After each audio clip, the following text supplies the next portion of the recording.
Bonjour à toutes et à tous. Je m'appelle Guillaume Esmiol, je suis responsable du business développement digital et de l'open innovation chez TF1. Je suis là aujourd'hui pour vous présenter notre application MyTF1 VR qu'on vient de lancer et puis pour vous parler en particulier du dispositif qu'on met en réalité virtuelle qu'on met autour du programme The Voice. Alors tout d'abord, pourquoi TF1 se lance sur la réalité virtuelle? Donc TF1, c'est évidemment la première chaîne en France, c'est même en Europe la première chaîne en termes d'audience. Un divertissement comme The Voice hier soir rassemble plus de 7 millions de personnes devant leur télévision. Donc le premier métier de TF1, c'est de divertir les gens et de les faire rêver. Donc c'est notre premier métier, à travers des programmes comme The Voice, Danse avec les stars, mais également koh par exemple. Et donc il faut savoir que chaque année, il y a des milliers de personnes, des dizaines de milliers de personnes qui candidatent au casting de koh. Il n'y en a qu'une dizaine qui le font vraiment. Donc finalement, il y a assez peu de gens qui peuvent faire cette expérience. Et la réalité virtuelle porte cette promesse génialissime de potentiellement proposer à tout le monde de vivre l'expérience de koh ou d'être coach sur The Voice. Alors, le deuxième pilier de TF1, c'est l'information. Couvrir l'actualité du monde et faire découvrir. Donc là aussi, la réalité virtuelle est très intéressante puisque à une époque où on est plus dans l'information sous forme de push notif sur vos smartphones ou à une époque du flash news, la VR, c'est un peu l'inverse. On vit l'information autrement. On peut être téléporté à l'autre bout du monde en un instant. Donc on est plus dans l'immersion et dans l'émotion. Donc si on devait résumer en une phrase, ce qui nous intéresse autour de la VR, c'est cette faculté à proposer à nos utilisateurs et à nos téléspectateurs de vivre des expériences qui sont habituellement inaccessibles. Alors voilà pour les promesses. Est-ce que le marché est prêt finalement à déployer cet usage? Donc nous, on a fait plusieurs études. Donc une première étude qui est une étude de l'IFOP, qui montrait que 89% des personnes sondées connaissent le terme réalité virtuelle et savent ce que ça veut dire. Et parmi les gens qui n'ont jamais essayé la VR, il y a 56% de ces gens-là qui se déclarent intéressés. Donc il y a une appétence autour de cette technologie. Et au-delà de l'appétence, on voulait savoir s'il y a aussi un parc de casques VR installés en France suffisant. Et donc une étude GfK montre qu'en 2016, il y a eu 350 000 casques vendus en France, principalement pour Noël, puisqu'il y a eu pas mal d'opérateurs qui bundlisaient des smartphones et des casques VR vendus en même temps. Et les projections sur 2017 sont de 850 000 casques installés en France. Donc on commence à s'approcher de chiffres vraiment importants, vraiment intéressants, pas loin du million. Donc on a des indicateurs marchés qui sont au vert, et c'est pour ça qu'on a décidé en février de lancer notre application MyTF1 VR. Comme son nom l'indique, c'est une application qui est dédiée à la réalité virtuelle. MyTF1 VR, alors c'est d'abord un catalogue varié de contenus. Je vais le détailler juste après.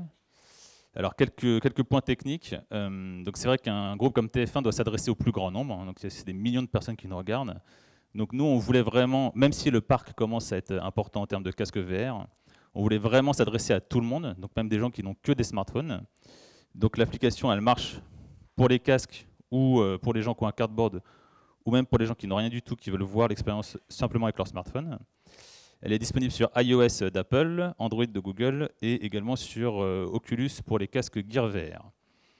La deuxième problématique technique qu'on pouvait avoir, c'est que comme on est en streaming vidéo et qu'un fichier en 360 et en réalité virtuelle est plus lourd qu'un fichier classique, si les gens n'ont pas assez de débit chez eux en ADSL ou s'ils sont en limite de connexion 3G, on peut avoir un problème de qualité. Et donc on a rajouté une fonction de téléchargement pour permettre à ces gens-là de d'abord télécharger le fichier et pouvoir voir l'expérience en réalité virtuelle dans une qualité optimale de résolution. Donc voilà pour les aspects un peu techniques. Je pense plus important, c'est le catalogue finalement. Donc on a testé plusieurs typologies de contenus qu'on pourrait regrouper comme cela. Tout d'abord des contenus d'exploration. Donc typiquement, il y a une petite vignette ici qui illustre un exemple. Donc c'est un sujet qui a été réalisé par Fabrice Collaro, qui fait partie de nos équipes de rédaction, qui est très intéressé par les nouvelles technologies, et donc qui a fait un petit sujet qui permet de visiter les pyramides d'Égypte en 360. Donc ce contenu-là, il fait partie du top 10 des contenus qui sont consultés sur notre application. C'est une promesse forte de permettre aux utilisateurs d'être transportés instantanément et découvrir des lieux qui ne sont pas faciles d'accès. Alors le deuxième type de contenu autour du sport notamment et des sensations fortes, c'est tout ce qui est un peu effet waouh. Donc typiquement, dans les équipes d'automoto, on met une caméra embarquée dans une Formule 1. Et donc comme ça, l'utilisateur peut parcourir le circuit de Monaco avec un casque. Le journalisme avec des reportages en 360. Donc le CES de Las Vegas avait une grosse partie consacrée à la VR. C'était un clin d'œil assez rigolo de faire un reportage là-bas en 360. Le gros dispositif du moment que je vous invite à tester, c'est autour de The Voice. Donc là, sur The Voice, on va plus loin parce que sur les expérimentations précédentes, on était vraiment sur des vidéos 360. Sur The Voice, on intègre des éléments en réalité, enfin des éléments virtuels au sein même du contenu. Mais je vais le décrire juste après. Alors, ce qu'on a annoncé également qui sera dans la foulée de The Voice, c'est une fiction qui s'appelle Sergent James. Donc c'est une fiction qui a été entièrement écrite, conçue, réalisée pour de la VR. Donc c'est pas du tout une fiction de l'antenne, c'est complètement décorrélé de l'antenne. C'est écrit pour de la VR. Alors c'est une fiction autour de l'enfance. C'est un enfant qui a peur d'un monstre qui est sous son lit. Et en fait, nous, on est sous le lit. Donc moi, j'ai eu la chance de le voir. Ce qui nous intéressait ici, c'était de tester des codes narratifs différents. Puisque là, c'est un peu perturbant. Moi, j'ai eu la chance de le voir. On est protagoniste de l'histoire. Donc, c'est une façon différente de raconter une fiction. Alors, Sergent James arrivera fin mars, début avril. Ce qui est déjà disponible aujourd'hui, c'est le dispositif The Voice. Alors, on a une petite BA, si ça marche. Vivez dès ce soir une expérience unique avec The Voice. En téléchargeant dès maintenant l'application de réalité virtuelle MyTF1 VR, installez-vous dans le fauteuil d'un coach et vivez les auditions à l'aveugle comme si vous y étiez. Voilà, c'était un peu fort, mais c'est ce que vous voyez à l'antenne en ce moment, juste avant le prime time de The Voice. Donc la promesse, elle est super simple, c'est de vous mettre à la place d'un coach. Alors pour faire ça, c'est pas si simple que ça, puisqu'on ne pouvait pas mettre une caméra 360 en plein milieu du décor. Donc on a dû reconstituer le décor à 360 en 3D. Donc c'est un décor virtuel. On a mis sur la captation de The Voice des caméras 4K spécifiques sur le public d'une part et sur le talent d'autre part. Et ces plans ont été réinsérés dans ce décor virtuel. Donc pendant un prime time de The Voice, chaque prestation VR est rendue disponible dans l'application en même temps qu'à la télé, de façon synchronisée. Donc l'utilisateur lance le fichier, il voit le public. Et donc, ce qui nous intéressait également sur cette expérience, c'est de lui proposer d'avoir une action sur le contenu, puisqu'il a le buzzer devant lui. C'est lui qui décide de buzzer quand il le souhaite. Donc, sur smartphone, c'est au touch. Et puis, dans un casque, c'est au focus. Il décide de buzzer s'il aime le candidat ou pas, hein, d'ailleurs. Donc, une fois qu'il a buzzé, il se retourne et il découvre le candidat. Donc, c'est exactement ce que vit un coach, finalement, dans le programme The Voice, qui est rendu disponible à tout le monde. Alors, pour moi, cette expérience de VR, c'est la première expérience qui vise une audience de masse en France sur un programme extrêmement fort. Et donc, on voulait voir un petit peu ce que ça donnait en termes d'usage. Alors, les premiers KPI que je partage avec vous, c'est 120 000 sessions sur le premier prime time. Il y a eu le deuxième hier, donc je pense que là, on a dépassé les 200 000 sessions. Et au-delà du nombre de sessions, on est sur un temps de consommation de plus de 6 minutes. Alors, de mémoire, je crois que c'est 6 minutes 18 pour être exact. Qui valide un petit peu le concept, puisqu'on a benchmarké ce qui se passait autour de la VR dans le monde.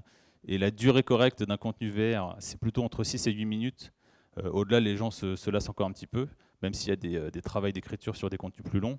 La bonne durée, aujourd'hui, c'est entre 6 et 8 minutes. Donc on a des KPI dont on est très content. Et puis, je regardais, je pense que les chiffres sur le deuxième prime time sont également très encourageants.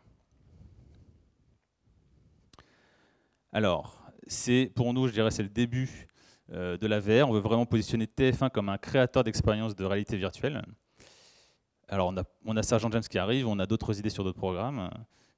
Pour aller plus loin en termes d'immersion, donc ce serait d'aller développer des expériences sur les casques un peu plus haut de gamme, type HTC Vive et Oculus Rift, et utiliser le déplacement dans l'espace de l'utilisateur, donc ce qu'on ne peut pas faire avec simplement un smartphone.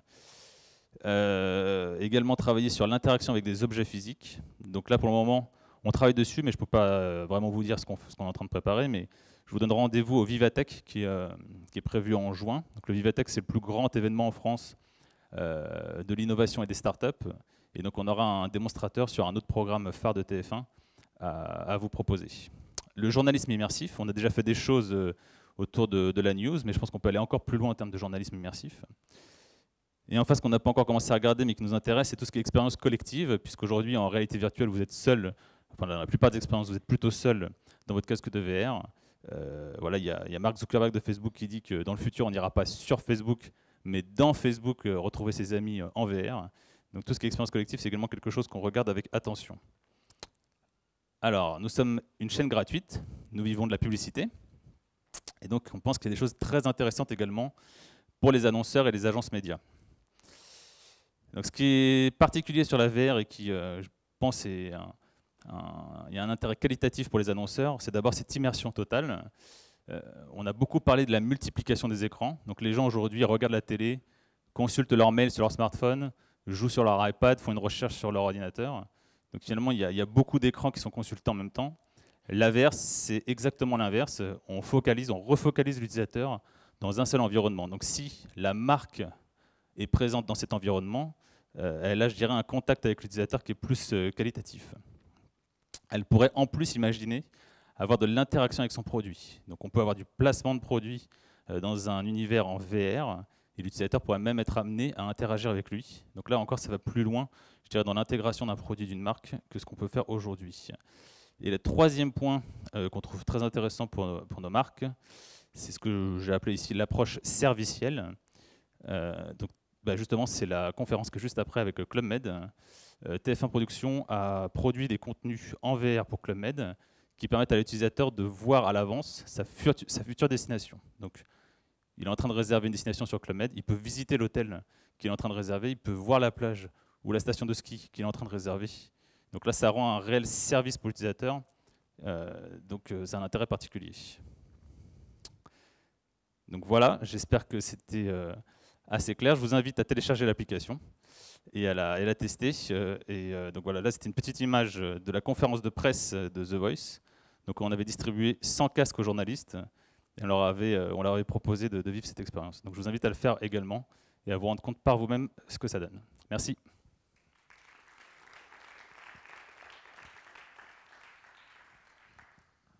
Alors, je crois qu'on a encore 5 minutes pour des questions si vous le souhaitez.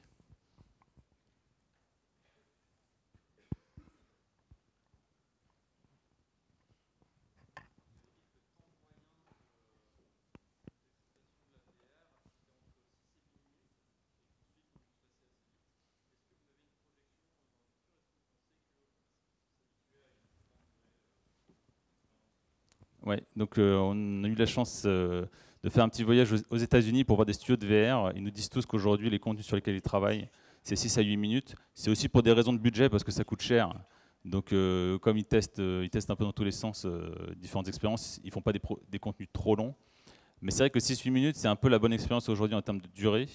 Mais je pense que c'est en train de se travailler. Il faut trouver des codes un petit peu différents. Là, ce qu'on a aujourd'hui, c'est un peu l'effet waouh. C'est-à-dire qu'on en donne, on veut impressionner tout de suite. Donc peut-être que c'est aussi pour ça que ça dure, c'est assez court. Si vous êtes plus dans une narration longue, donc pour citer un confrère, je sais que Arte travaille beaucoup sur la fiction, peut-être avec un peu moins de choses un peu rapides, un peu moins d'envie de faire des effets waouh tout de suite. Là, vous pouvez travailler sur des formats plus longs.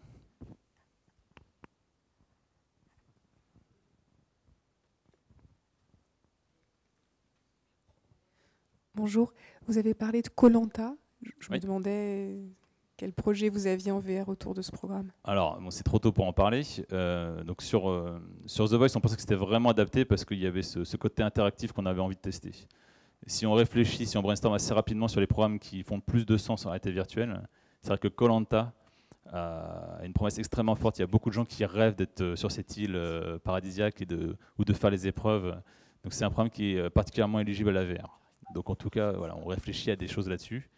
Je ne peux pas trop en dire pour le moment.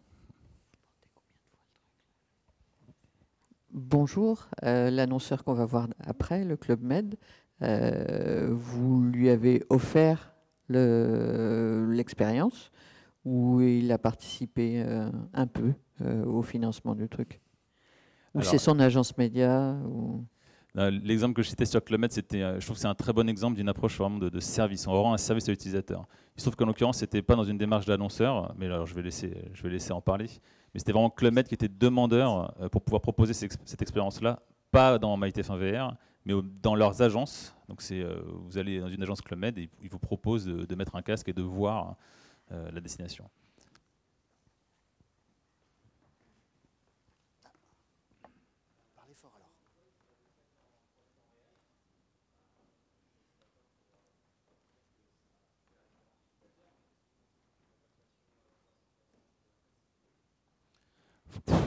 Alors là, il y a des fois, je croise des gens qui n'aiment pas mélanger le 360 et la VR. Pour eux, c'est mon Dieu, le 360, c'est pas de la VR. La VR, c'est quand il y a des éléments virtuels. Bon. Moi, ce qui m'importe le plus, c'est l'expérience qu'on propose aux gens. Donc, que ce soit une caméra 360, que ce soit un décor virtuel, à la fin, c'est est-ce que l'expérience, elle fait sens. Et donc, il y a des expériences en 360, c'est génial. Hein. Enfin, moi, juste la visite des pyramides, il a fait également la visite des grottes de Lascaux, où il a visité la place de la Bastille, mais reconstituée en 1789. Donc c'est du 360. Alors sur la Bastille, il y a un peu d'éléments virtuels, mais c'est des promesses qui sont extrêmement fortes et il y a plein de gens qui s'intéressent à ça. Donc typiquement, dans le top 10 des contenus de l'application, pensez voir que du voice, puisque c'est la grosse opération qu'on fait en ce moment.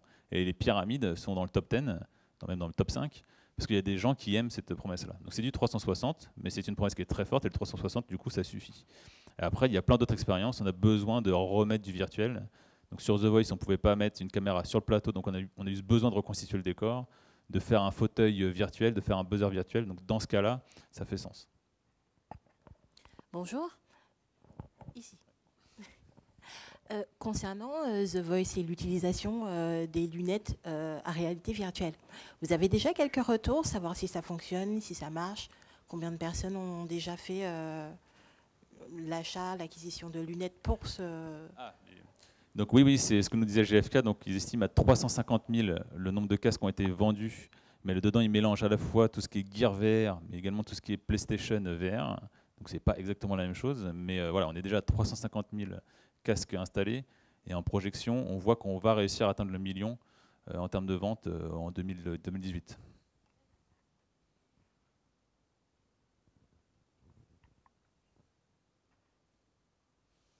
C'est bon ? Merci beaucoup. Bonne journée.